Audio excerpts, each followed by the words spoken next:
அறிவிக்க கோருதலும் திருக்குறளை தேசிய நூலாக அறிவிக்க கோரியும் சென்னை மதுரை உயர்நீதிமன்றங்களிலே தமிழை வழக்காடு மொழியாக அறிவிக்க கோரியும் நடைபெற்றுக் கொண்டிருக்கக்கூடிய இந்த ஆர்ப்பாட்ட கோரிக்கை பெருந்திரளில் கோரிக்கை முழக்க நிகழ்வினை வரவேற்று இந்த நிகழ்வை சிறப்பாக நடத்தி கொண்டிருக்கக்கூடிய உலக திருக்குறள் கூட்டமைப்பினுடைய பொதுச் செயலாளர் குறள் செல்வர் பேராசிரியர் தங்க ஆதிலிங்கம் அவர்களே, இந்த நிகழ்ச்சியை துவக்கத்திலேயே திருவண்ணாமலையிலே நிகழ்ச்சிகள் இருந்தாலும் இந்த நிகழ்ச்சிக்கு வந்துவிடுகிறேன் என்று சொல்லி சரியாக 9:30 மணிக்கெல்லாம் இங்கே வருகை தந்து இந்த நிகழ்ச்சியை பாராட்டிவிட்டு வாழ்த்திவிட்டு சென்றிருக்கக்கூடிய மேனாள் சட்டமன்ற உறுப்பினர் திராவிட முன்னேற்ற கழகத்தினுடைய அமைப்பு செயலாளர் வழக்கறிஞர் RS பாரதி அவர்களே, இந்த நிகழ்ச்சிக்கு வருகை தந்து கருத்துரை நோக்க உரை வழங்க வருகை தந்திருக்கக்கூடிய தமிழர் தன்னுரிமை கட்சியினுடைய தலைவர் பாவலர் மு ராமச்சந்திரன் அவர்களே, மறுமலர்ச்சி திராவிட முன்னேற்ற கழகத்தினுடைய மாநில கொள்கை விளக்க அணி செயலாளர் எங்கள் அன்பிற்கினிய தோழர் வந்தியத்தேவன் அவர்களே, இந்த நிகழ்ச்சியிலே முன்னிலை வைத்துக் கொண்டிருக்கக்கூடிய உலக திருக்குறள் கூட்டமைப்பினுடைய அறக்கட்டளை தலைவர் தமிழறிமா சம்பத் அவர்களே, கூட்டமைப்பு பொருளாளர் நல்லாசிரியர் சவுந்தரராஜன் அவர்களே, அறக்கட்டளையினுடைய பொருளாளர் அன்பு சகோதரர் முத்துச்செல்வன் அவர்களே,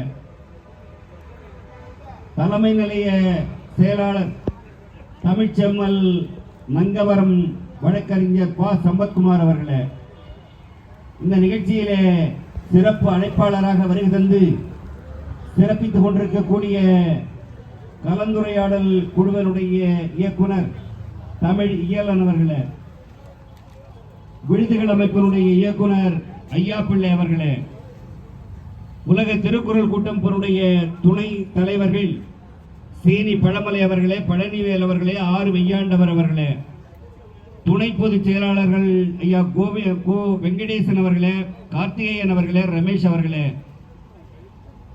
ராஜேஷ் அவர்களே மற்றும் வழக்கறிஞர் ராஜேஷ் அவர்களே, மற்றும் இந்த நிகழ்ச்சியிலே வருகை தந்திருக்கக்கூடிய பல்வேறு தமிழ் அமைப்புகளை சார்ந்த பல்வேறு நிலை பொறுப்பாளர்களே, உலக திருக்குறள் கூட்டமைப்பினுடைய நிர்வாகிகளே, உங்கள் அத்துணை பேருக்கும் முதற்கண் நன்றி கலந்த வணக்கத்தினை தெரிவித்துக் கொண்டு, எனக்கு முன்னாலே நம்முடைய பேராசிரியர் அவர்கள் சொன்னதைப் போல இந்த 3 கோரிக்கைகளை வைத்து நம்முடைய காசா கலையரசன் அவர்கள் கலை இலக்கிய சங்கம், உலக தமிழ் கவிஞர்கள் கலை இலக்கிய சங்கத்தின் சார்பிலே விடுத்த அழைப்பினை ஏற்று நாங்களும் டெல்லிக்கு சென்று கூட்டமைப்பினுடைய பொதுச் செயலாளர் தங்க ஆதிலிங்கம் அவர்களும் துறை இயக்குனர் சகோதரர் அறிவழகன் அவர்களும் நானும்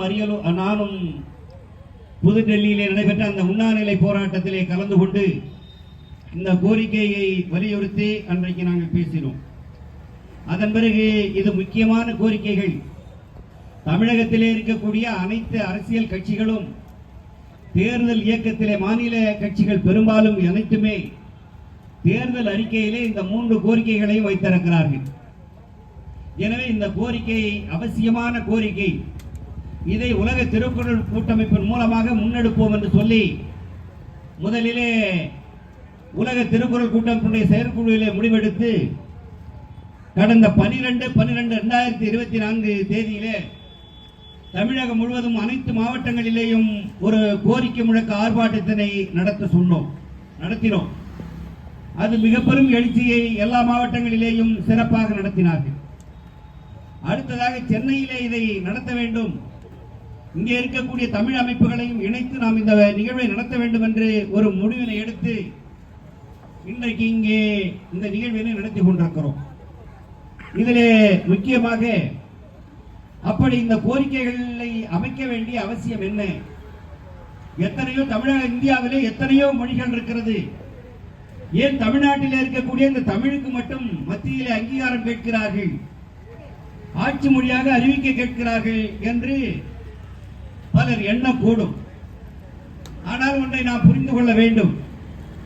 சிங்கப்பூராக இருந்தாலும், மலேசியாவாக இருந்தாலும், பர்மாவாக இருந்தாலும், மொரிசியஸாக இருந்தாலும், துபாயாக இருந்தாலும், அனைத்து நாடுகளிலேயும் வாழக்கூடிய எத்தனை இந்த இந்தியாவிலிருந்து எத்தனை மாநிலத்தை சார்ந்த மக்கள் வாழ்ந்தாலும் அங்கே தமிழன் தான் கோலோச்சு கொண்டிருக்கிறான் என்பதை யாரும் மறுக்க முடியாது. அது மட்டுமல்ல, ஜெர்மனி, கம்போடியா போன்ற நாடுகளிலே ஒரு காலத்திலே இந்து கோயில்கள் கட்டப்பட்டது. அந்த இந்து கோயில்களை கட்டியவன், நிர்மாணித்தவனே தமிழனாகத்தான் இருந்து கொண்டிருக்கிறான் என்கின்ற பெருமை நமக்கு உண்டு. சீனா என்ற ஒரு நாடு, கம்யூனிச நாடு, அந்த நாட்டிலே பார்ப்பீர்களே ஆனால் அங்கே இருக்கக்கூடிய வானொலியானது தமிழிலே ஒளிபரப்பிக் கொண்டிருக்கிறது என்பது நாம் வரலாற்று உண்மை, அதை யாரும் மறுக்க முடியாது. ஜப்பானிலே பல தெருக்களிலே பெயர் பலகைகள் தமிழிலே இருந்து கொண்டிருக்கிறது. இலங்கையிலே பார்ப்பீர்களே ஆனால் தமிழை இரண்டாவது மொழியாக அங்கே வைத்திருக்கிறார்கள். அது மட்டுமல்ல, அங்கே இருக்கக்கூடிய பாஸ்போர்ட் இருக்கிறது, கடமைச்சீட்டு, அதிலே கூட தமிழிலே இருந்து கொண்டிருக்கிறது இலங்கையிலே. அதை போல இன்றைக்கு ஆஸ்திரேலியாவிலே ஜனவரி மாதத்தை தமிழர் பாரம்பரிய மாதமாக கொண்டாட வேண்டும் என்று சொல்லி அங்கே இருக்கக்கூடிய நாடாளுமன்ற உறுப்பினர் சொல்லி அந்த நாடு இன்றைக்கு அங்கீகரித்திருக்கிறது. இந்த பெருமை நமது தமிழருக்கு உண்டு. அதே போல கன்னடாவிலே ஆண்டுக்கு ஒரு நாள் தமிழ் நாளாக, தமிழர் நாளாக அங்கே கொண்டாடி கொண்டிருக்கிறார்கள். இது நம்ம தமிழுக்கான வரலாற்று சிறப்பு மிகுந்த ஒன்று. 200 நாடுகளிலே இன்றைக்கு தமிழன் வாழ்ந்து கொண்டிருக்கிறார். 12 நாடுகளிலே தமிழை ஏன் அலுவல் மொழியாக வைக்கக்கூடாது என்கின்ற ஆய்வுகள் நடந்து கொண்டிருக்கிறது. 6 நாடுகளிலே தமிழ் ஆட்சி மொழியாக இருந்து கொண்டிருக்கிறது. ஆனால் இந்தியாவிலே மட்டும் தமிழை ஆட்சி மொழியாக ஆக்க வேண்டும் என்று சொன்னால் மறுக்கப்படுகிறது. அதற்கு காரணம், இன்றைக்கு நம்முடைய வடபுலத்திலே இருப்பவர்கள் தமிழ் என்றாலே அவர்களுக்கு ஒரு திகட்டக்கூடிய ஒரு கனியாக இருந்து கொண்டிருக்கிறது. இதைத்தான் அண்மையிலே சென்ற வாரம் எல்லாவற்றிற்கும் மகுடம் சூட்டுவதைப் போல தமிழக முதல்வர் அவர்கள் ஒரு அறிவிப்பை கொடுத்தார்கள். என்னவென்று சொன்னால், பக்கத்து மதுரையிலே இருக்கக்கூடிய கீழடியிலே கிடைத்த நம்முடைய முன்னோர்கள் வைத்திருந்த அந்த பழைய பொருட்களை எல்லாம் ஆய்வு செய்து பல்வேறு ஆய்வகங்களுக்கு சென்று ஆய்வு செய்த நேரத்தில் 5300 ஆண்டுகளுக்கு முன்பாக தமிழன் இரும்பை பயன்படுத்தி இருக்கிறார் என்கின்ற வரலாறை கண்டுபிடித்திருக்கிறார்கள் அந்த ஆய்விலே. எனவே இது அப்போ பார்ப்பீர்களே, ஆனால் வரலாறு யாரெல்லாம் முன்பு என்று சொல்லுகிறார்களோ அனைத்தையும் தாண்டி இன்றைக்கு தமிழன் இரும்பை கண்டுபிடித்து அந்த இரும்பை பிரித்து அதை உருக்கி அதை ஆயுதமாக பயன்படுத்தலாம் என்பதை 5300 ஆண்டுகளுக்கு முன்பாக கண்டுபிடித்திருக்கிறார் என்று சொன்னால் இது நமக்கு கிடைத்த மிகப்பெரிய ஒரு வரலாற்று ஆய்வு என்பதை நான் இந்த நேரத்திலே தெரிவித்துக் கொள்கிறேன். அந்த அடிப்படையிலே தான் தமிழை இன்றைக்கு ஆட்சி மொழியாக மத்தியிலே அறிவிக்க வேண்டும் என்று சொல்லி நாம் கோருகிறோம். இது இன்றைக்கு நான் கோரிய வார்த்தை அல்ல. இந்திய அரசியல் நிர்ணய சபையிலே இருந்த கண்ணியத்திற்கு உரிய காகிதம் இல்லத்தவர்கள் தமிழை ஆட்சி மொழியாக அறிவிக்க வேண்டும் என்று சொல்லி அந்த காலகட்டத்திலேயே சொல்லி இருக்கிறார்கள். ஆனால் அதை ஏற்பதற்கு தயாராக இல்லை இவர்கள். அதே போல அண்மையிலே திருப்பதியிலே 29வது மண்டல கவுன்சில் கூட்டம், முதலமைச்சர்கள் கூட்டம், தென் மண்டலத்துடைய முதல்வர்கள் கூட்டம் திருப்பதியிலே நடைபெற்றது, அமித்ஷா தலைமையிலே. அதில் நம்முடைய முதலமைச்சர் சார்பாக அன்றைக்கு உயர்கல்வித்துறை அமைச்சராக இருந்த அமைச்சர் பொன்முடி அவர்கள் அந்த கூட்டத்திற்கு சென்றார்கள். முதலமைச்சர் உரையை அங்கே படித்தார்கள். அந்த உரையிலே தமிழை மத்தியிலே ஆட்சி மொழியாக அறிவிக்க வேண்டும், திருக்குறளை தேசிய நூலாக அறிவிக்க வேண்டும் என்கின்ற கோரிக்கையை அமித்ஷா முன்னாலேயே வைத்துவிட்டு வந்திருக்கிறார்கள். அதே போல அடுத்ததாக திருக்குறளை தேசிய நூலாக அறிவிக்க வேண்டும் என்று நாம் சொல்லுகிறோம், வலியுறுத்துகிறோம். இதற்கு காரணம், இதற்கு உலக நூலாக, பொதுமறை நூலாக ஒரு நூலை அறிவித்திருக்கிறார்கள் யுனெஸ்கோ அமைப்பு. ஐக்கிய நாடுகளினுடைய கல்வி, அறிவியல், கலாச்சார அமைப்பு என்று சொல்லக்கூடிய யுனெஸ்கோ அமைப்பானது இலங்கையை சார்ந்த சிங்கள மொழியிலே எழுதப்பட்ட மகாவம்சம் என்று சொல்லக்கூடிய ஒரு நூலை உலக பொதுமறை நூலாக அறிவித்திருக்கிறது யுனெஸ்கோ. அதை பார்த்துவிட்டு நம்முடைய தமிழக முதல்வர் அவர்கள் திருக்குறளையும் உலக பொதுமறை நூலாக அறிவிக்க வேண்டும் என்று சொல்லி மத்திய அரசுக்கு கடிதம் எழுதினார்கள். மத்திய அரசு யுனெஸ்கோவுக்கு கடிதம் எழுதியது. யுனெஸ்கோ அமைப்பானது மீண்டும் மத்திய அரசுக்கு கடிதம் எழுதியிருக்கிறது.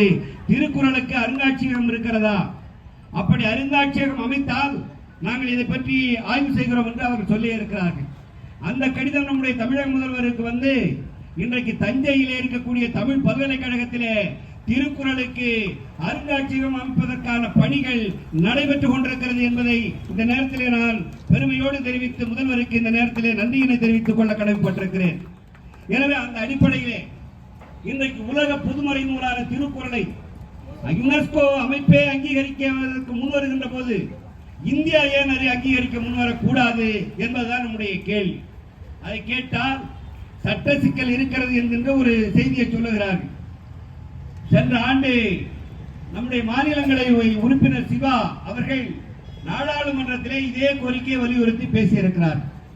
அந்த கோரிக்கைக்கு மத்திய சுகாதாரத்துறை அமைச்சர் மகேஷ் சர்மா அவர்கள் இந்தியாவை பொறுத்தளவிலே எந்த நூலையும் தேசிய நூலாக அறிவிப்பதற்கான மத்திய கலாச்சாரத்துறையிடம் கொள்கை அளவிலான வரையறை எதுவுமே இல்லை என்பதை அவர்கள் சொல்லி இருக்கிறார். என்றாலும் கூட அது எந்த கொள்கையான வரையறை இல்லை என்று சொன்னால் கொள்கையை உருவாக்கலாம், சட்டத்தை மாற்றலாம், சட்டத்தை திருத்தலாம். எனவே அந்த அடிப்படையிலே சட்டத்தை திருத்த வேண்டும் என்று இதை நாம் வலியுறுத்தி கேட்டுக் கொண்டிருக்கிறோம். அதே போல புதுச்சேரி மாநிலம் கூட திருக்குறளை தேசிய நூலாக அறிவிக்க வேண்டும் என்று சொல்லி தீர்மானம் நிறைவேற்றி இருக்கிறார். அதே போல சென்னையிலே இருக்கக்கூடிய நீதிமன்றத்திலேயும் சரி, மதுரையிலே இருக்கக்கூடிய நீதிமன்றத்திலேயும் சரி, தமிழை வழக்காடு மொழியாக அறிவிக்க வேண்டும் என்று கோரிக்கை வைத்திருக்கிறோம். காரணம், இன்றைக்கு தமிழ் வழியிலே சட்டங்கள் சொல்லி அங்கெங்கே சொல்லி பள்ளி கல்லூரிகளிலே தமிழ் வழி கல்வியிலே இன்றைக்கு சட்ட படிப்புகள் நடந்து கொண்டிருக்கிறது. தமிழ் வழியிலே படித்த மாணவன் தமிழிலே அவன் வழக்காக எழுதுகின்ற போது உயர் நீதிமன்றத்திலே அதை ஏற்க மாற்றம் இருக்கிறார். கீழ்மை நீதிமன்றங்களிலே எல்லாம் தமிழிலே வழக்காடலாம். தமிழக அரசு சட்டம் கொண்டு வந்து விட்டது. கீழ்மை நீதிமன்றங்களிலே தமிழிலே வழக்காடலாம். ஆனால் உயர் நீதிமன்றங்களிலே தமிழிலே வழக்காட முடியாது. அப்படியானால் தமிழிலே படித்த தமிழ் வழியிலே கல்வி படித்த சட்டம் படித்த நம்முடைய மாணவன் எங்கே போய் வாதாடுவார்கள்? எனவேதான் இந்த நீதிமன்றங்களிலே தமிழை வழக்காடு மொழியாக அறிவிக்க வேண்டும் என்று சொல்லி மதுரையிலே நடைபெற்ற நீதிமன்றத்தில் நடைபெற்ற ஒரு அடிக்கல் நாட்டு விழாவிலே தமிழக முதல்வர் அவர்கள் தன்னுடைய கோரிக்கையை வைத்தார்கள். மதுரையிலேயும் சென்னையிலேயும் இருக்கக்கூடிய உயர் நீதிமன்றங்களிலே தமிழை வழக்காடு மொழியாக அறிவிக்க வேண்டும் என்று அறிவித்து ஒரு கோரிக்கை வைத்தார்கள்.